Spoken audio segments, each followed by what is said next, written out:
Hello, beautiful friends.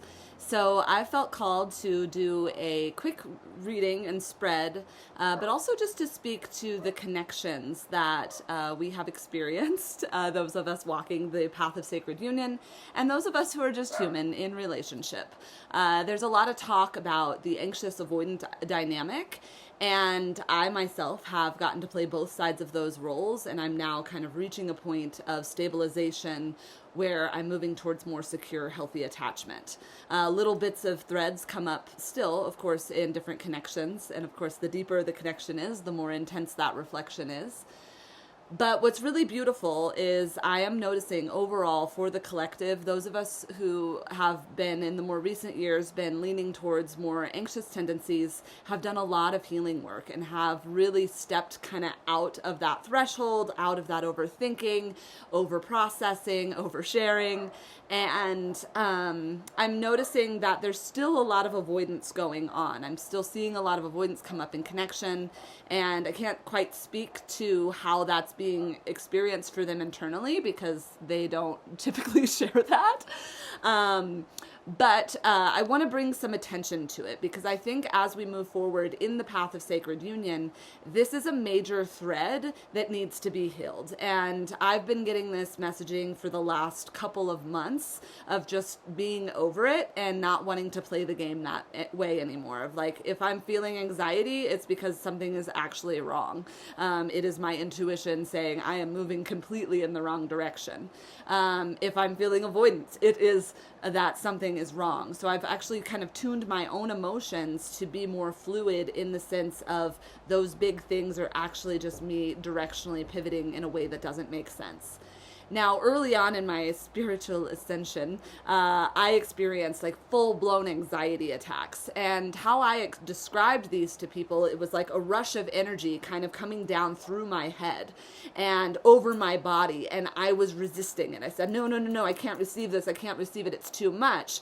And so then I was in a juxtaposition with spirit, where the energies were bumping up against each other. And that was actually what was creating the panic. I've also noticed, I guess, for some who may have leaned more towards the avoidant tendencies, that they're starting to ask to want to talk more or to express more. Sometimes it's just the invitation, which is a start. I'm also noticing that those for the anxiety driven are taking a step back and saying, hey, I need to think about this, or I need a little bit of space as a way to healthily recalibrate. So I think a lot of this is happening naturally in the collective, and I would be really curious to hear how that's been showing up for you. And I'm also really curious to see what these cards have to say about it. I did want to also bring attention to one last thing that I've noticed as a pattern going on that's a little bit maddening, and I would say that as maybe the more anxious side, or this could be even the more feminine, I don't quite know where it falls. Those who are more like me have been calibrating in a way that they're able to share more and more appropriately. And they're able to kind of set boundaries against the avoidant behavior. Now, I think that those who've leaned towards the anxious, or maybe this could be just a feminine pattern and this is a more masculine pattern, it doesn't really matter how we talk about it. The pattern is the pattern. That both sides go into a form of fantasy. Sometimes that fantasy is a positive spiral, and sometimes that fantasy is a doom and gloom spiral, right? So, and it can go either way. Overthinking can happen both ways. I've noticed that for myself in the past, the pattern was projecting into future, into fantasy, where I'm noticing for the other, it's projecting into past and doom and gloom that way. And then what comes into the present is a misalignment between two souls of not really knowing where they're falling in time, because one is so far forward and the other is so far back, but they're actually meeting in the present reality. And when you meet in the present reality, all you have is the now. Do we feel good together? What is coming up? If I'm having a future projection or a past limitation that's rooted in fear, or even the fantasy projection can be rooted in fear because you're trying to grasp onto something, how do we meet and work through that, or just kind of address into it?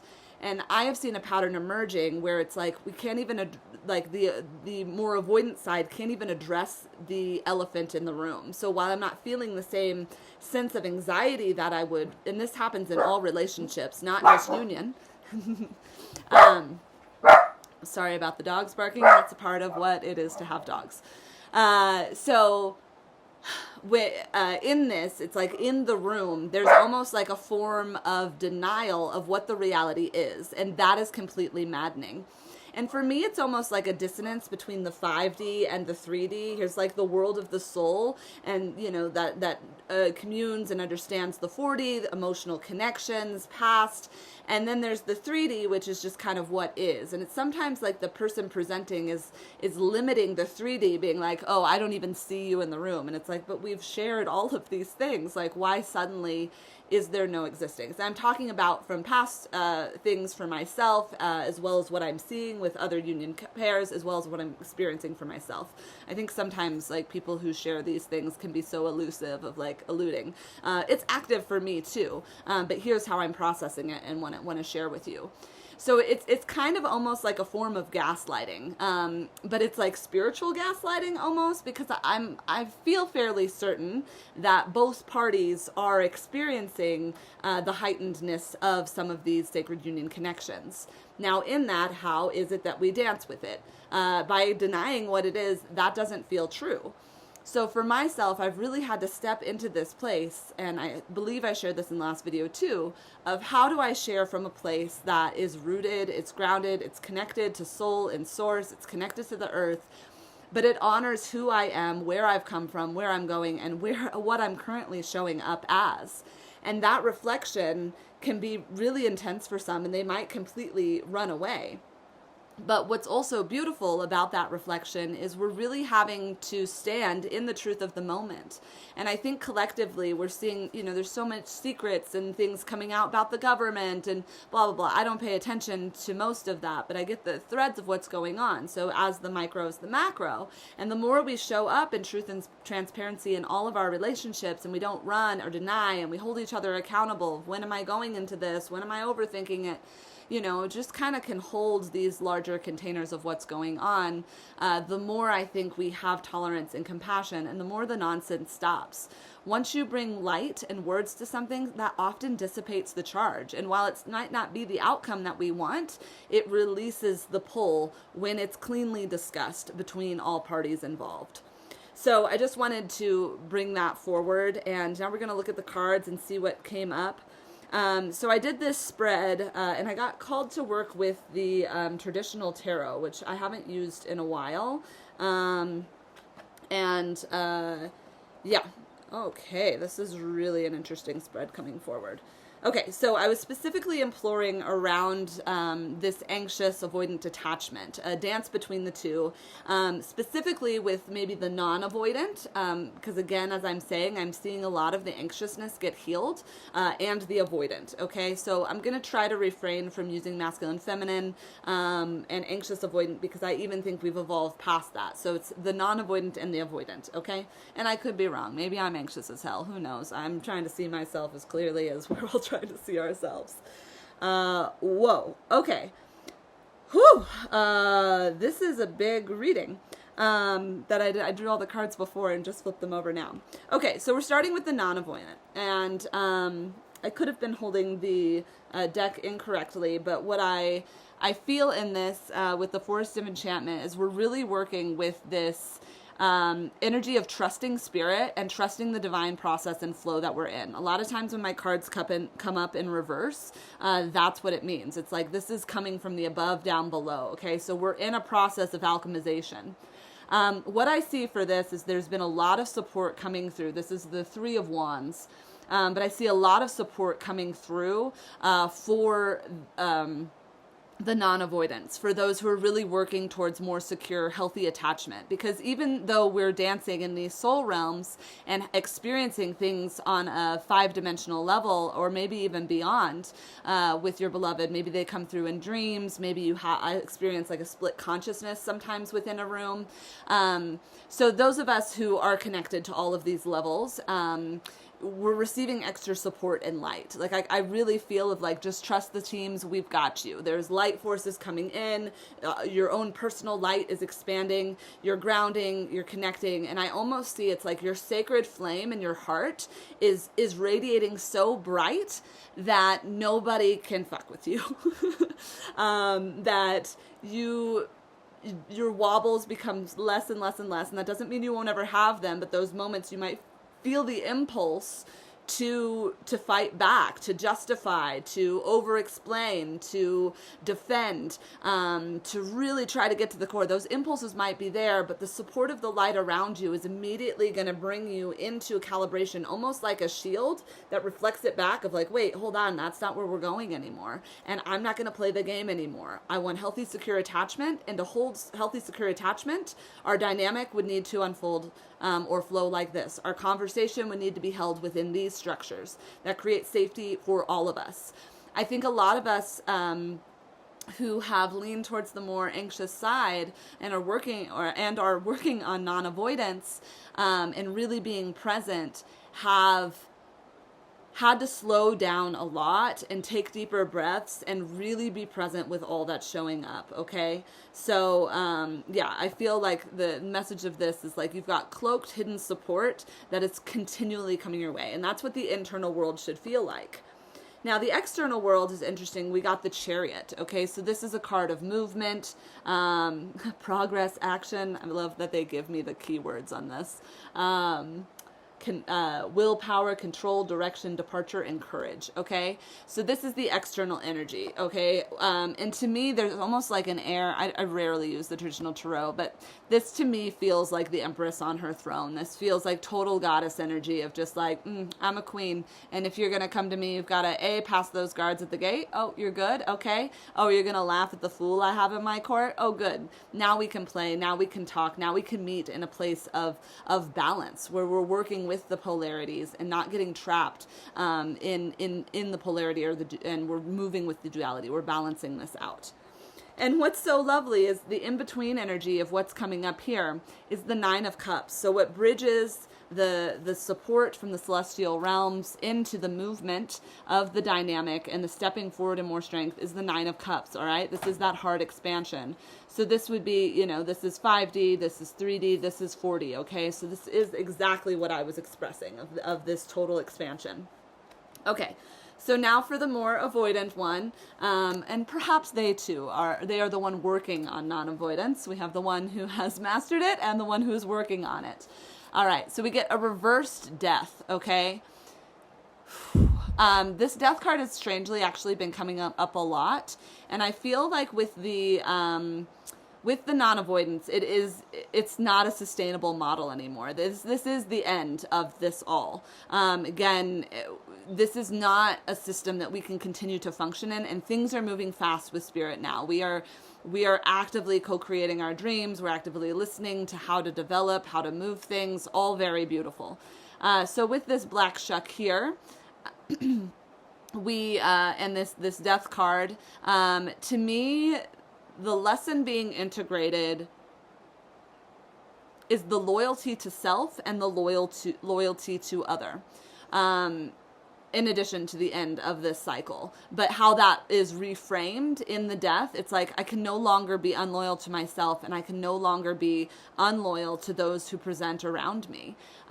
Because I think so often the avoidant will de-escalate to a point that, so many things get pulled or ignored, and it creates pain for both of them. When you ignore the truth of the reality, it kind of severs the energetic body in a way that everyone struggles with being able to navigate it. And for some reason, like the avoidance in the 3D world, it's like the anxiety can come from the upper realms and the disconnect. Or I had a meditation or a massage the other day, and when I came out of it, the message I heard was, Haley, it's okay that sometimes your spirit is ahead of your body. But then I felt really placed back into my body, and I could still see forward, I could still look back, but I was absolutely 100% in the present moment. So I think that's the invitation for both pairs, is you're really looking at how can you be more embodied? How can you dig your feet deeper into the ground, hug a tree harder? How can you connect with what it is to really be in a body? And hopefully you also have practices that bring you into that placement as well.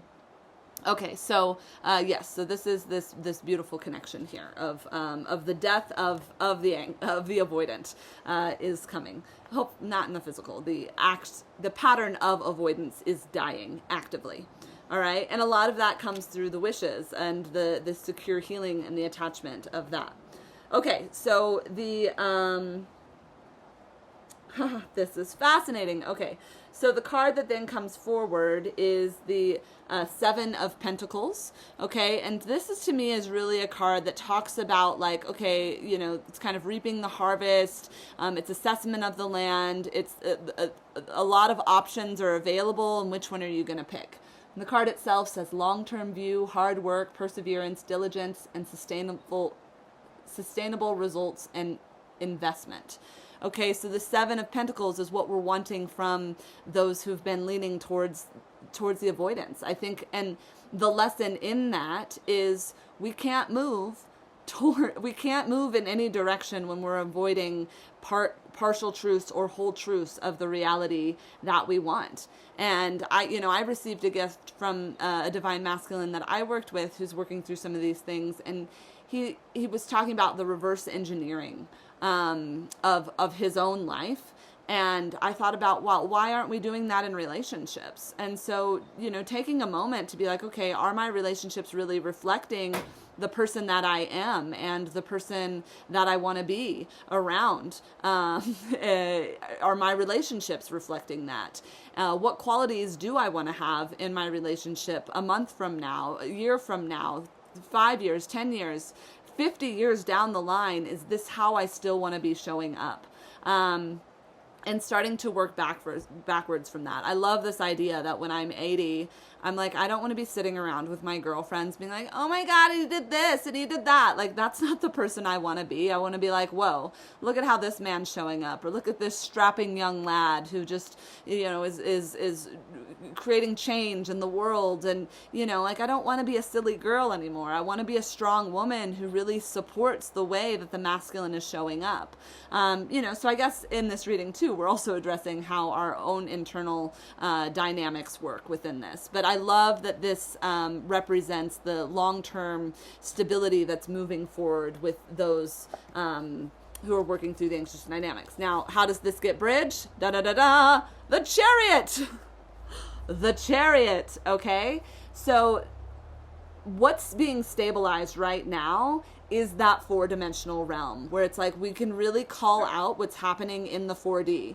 I might not like what's happening in the 3D. It might not be the manifestation of how I want to move my life.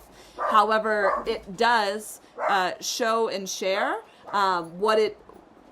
Sorry, I lost my train of thoughts with those menacing dogs. But how this shows up is really beautiful because it does show that the embodiment of this bringing down the 5D into the 4D, they're meeting, this pairings are starting to meet in the 4D. The upper visions are meeting the lower manifestations, and they're starting to come together. Okay, so that's a really beautiful mirror point. All right. Then I asked the third energy, what needs to be known at this time for us? And what's interesting is I'm going to share actually the bridge cards first because they came out with the other ones and they flopped out forward. So this feels like maybe the one who's watching the video, and this is maybe the one you're watching the video about and want support. So this is the Eight of Pentacles. Now this is really a card of self-mastery, of time alone, of being present with all that is. All right? Then we also have this Knight of Pentacles, and this is for that one working on non-avoidance, hopefully. And we see this knight walking forward, and kind of collecting all these Seven of Pentacles. He had all those in his bag, and now he's planting new seeds for the future in this long-term journey. And I love that we've got this horse coming up again because those are the horses of the chariots that we've had moving forward. Correct? Okay, and what the internal energy wants us to know, aside from the pair, this is the overall lesson for the two. Internal energy is the Ace of Cups. Now, what I love about this, it doesn't really matter which way you draw it. It's pretty much the same card. But as you can see, the swan this way, it's the as above, so below. And what I hear for this is the as above is going first. For a long time, the 3D world and how that's shown up has dictated how we move about the world. Now, the process has been reversed. Those of us who are holding vision and seeding truth are really starting to bring down this higher, wiser vision, and it is being matched, okay? Now, I like that she's wearing a necklace, so, you know, are these two swans that are lovers? Is this a reflection of oneself? Regardless of what it is, this is the Ace of Cups. This is a new beginning in love. I wouldn't be surprised, especially with this Knight of Pentacles, if some of the avoidants start stepping forward and acknowledging their behavior, acknowledging that they have been showing up in a way that's incorrect. And, you know, to be on the receiving that isn't to be like, oh no, it's just like, hey, I've loved you throughout, and I'm still not going anywhere. And while holding your own boundaries, like, I need to know that this is a connection that is sustainable and is going to build through trust and time, and really kind of gauging your own boundaries within that world. The external manifestation, these cards are all really beautiful, is the star, okay? So the lesson here is that we can have our cake and eat it too. Our wishes can come true. We can merge these realities and respect each other's boundaries with elegance and grace. And the external bridge lesson between all of these is temperance, okay? And I don't think I've felt anything more temperance than Ace of Cups met with the star. This feels like a total balance of, like, we've really figured this as above, so below thing out. And it turns out we all have the same dreams and visions, and the lower parts of the avoidant, the one who's leaned towards more avoidant tendencies of needing time alone, of needing to recharge, that starts to dissipate in a way of they can take that without severing connection, without burning down bridges, just as the anxious can lean in without severing connection or blowing someone up, or, you know, energetically, of like, I want this, I want this. It's really like taking a step back and saying, hey, like, we both want pacing that works for both of us. We want to be able to talk about the things that come up. So I'm really seeing this so strongly. And again, on these sides, meeting these cards. Let's see if I can hold them all up at the same time. So yeah, meeting these with this, it feels like a lot of balance of masculine and feminine. And when we look, these cards, they're looking towards each other, saying, hey, I'm doing my work. I'm taking my time alone. I'm stepping out to the world to be in more community. I'm taking time too. It's the inner world and the outer world are starting to line up. And it almost feels like these moon cycles are almost like a part of these manifestations. This inner work and visioning that one side of the connection does is part of the planting and seeding and gestating that the other side does. Really lovely. Okay, I asked where this is all headed because we love to have a good closure, and a whole pile of cards came out. So I'm just going to read them to you as a story. So here we have the Seven of Arrows, which would be the Seven of Swords, but how I'm really experienced, it's the done. You know, the Seven of Arrows or Swords can be such a card of contention or lying, and I've been getting it a lot and just kind of hearing of, like, they're lying to themselves. They're not lying to us anymore because we see through it, and it's not, for me, when I was being lied to, dogs. For me, when I was being lied to, that's what created the anxiety. And so I feel like there's not the projection of the lie, there's like the struggle of the lie to themselves. Because for me, it's like being on the receiving end of something like that. Like, I've just really been like, wow, like, I can see the truth, and I can feel the not truth. And I can feel it in my body in such a clear and decisive way. So to me, this is where we're coming from, an end of the lies and a step into transparency of truth, of really coming into clear, grounded agreements. We move on to the Eight of Swords, all right? And this is how our grounded, clear agreements start to serve and balance each other. This is where we work together in community. Then we have vision, which is the Hanged Man, but this actually came up for me in a personal reading the other day, or maybe it was the reading I did here. I don't know. I've done so many tarot readings in the last couple days. But what I see with this vision card is, well, it's a reflection of this Ace of Cups, and I really feel that that's why it came forward. It's like, it's the clarity of the vision, it's the clarity of the self, it's the love of the other, it is the external mirror and the internal mirror reflecting one another, and both like kind of shining in their radiance, because this is where we're moving towards, right? And lastly, Ace of Cups, Ace of Cups. I love it when this happens. So the internal world is soon to become the external world. And I just offer this as precision of love and grace that is moving through you. Keep vibrating all of that truth. All right. You know, we see this as maybe an internal world of the sharing and the mirroring of the two. This is an external reflections. This is skin on skin. This is drinking from the same brew, of sharing cups, of being in ceremony, celebrating the ancestors, being on earth, smelling the flowers.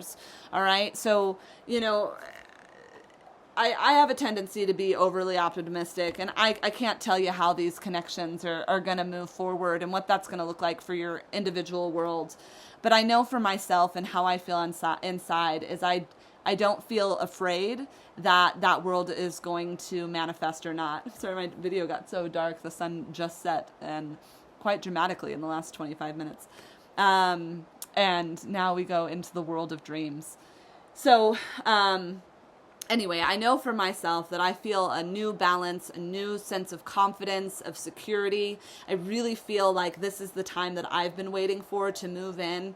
And I'm going to trust that all my hopes and dreams are coming into manifestation. I'm being really present with who shows up in my life and what it feels like in my body to be around different people. And cultivating this not only in my romantic connections or those who I have perceived to be incredible, like deep, rich, soulful connection beloveds, and also moving forward to, you know, Seth, if my beloved's not showing up in a way that makes our life expansive, then I don't want anything to do with it. If we're not actively doing the work together, we are not doing the work together at all. I might see you on the soul planes, but even that I ask for some restrictions on, of like, I want to be connecting from a place of love, expansion, and growth. We need more love in this world, and that is what we're here to engage. So I hope this video was beneficial to you. I'm going to get closer to the screen so you can see me. And I wish you all many blessings on your journey. Please reach out if you need some support, or if you're navigating these difficult things.